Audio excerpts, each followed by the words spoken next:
பெங்களூருவில் IPL வெற்றி கொண்டாட்டத்தின் போது உயிரிழந்த உடுமலைப்பேட்டையைச் சேர்ந்த இளம்பெண்ணின் உடல் சொந்த ஊருக்கு கொண்டு வரப்பட்டிருக்கிறது.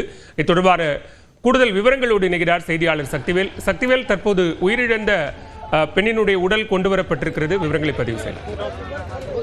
பாலா, அதாவது திருப்பூர் மாவட்டம் உடுமலை அருகே செயல்பட்டு வரும் விவேகானந்தா வித்யாலயா பள்ளி தாளாளர் மூர்த்தி என்பவரது மகள் காமாட்சி தேவி 28 வயது. இவர் கர்நாடகா மாநிலம் பெங்களூருவில் தனியார் நிறுவனத்தில் பணியாற்றி வருகிறார். இந்நிலையில் நேற்று நடைபெற்ற RCB நிகழ்ச்சியில் 18 ஆண்டுகளுக்கு பிறகு பெங்களூரு அணி வெற்றி பெற்றது.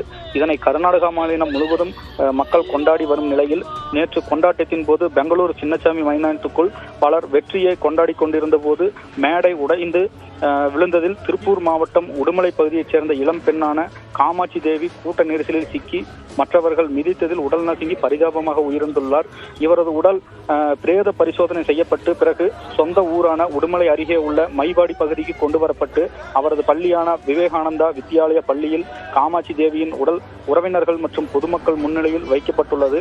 உறவினர்கள் மற்றும் பொதுமக்கள் மலர்கள் தூவி கண்ணீர் அஞ்சலி செலுத்தி வருகின்றனர். விவரங்களுக்கு நன்றி சக்திவேல்.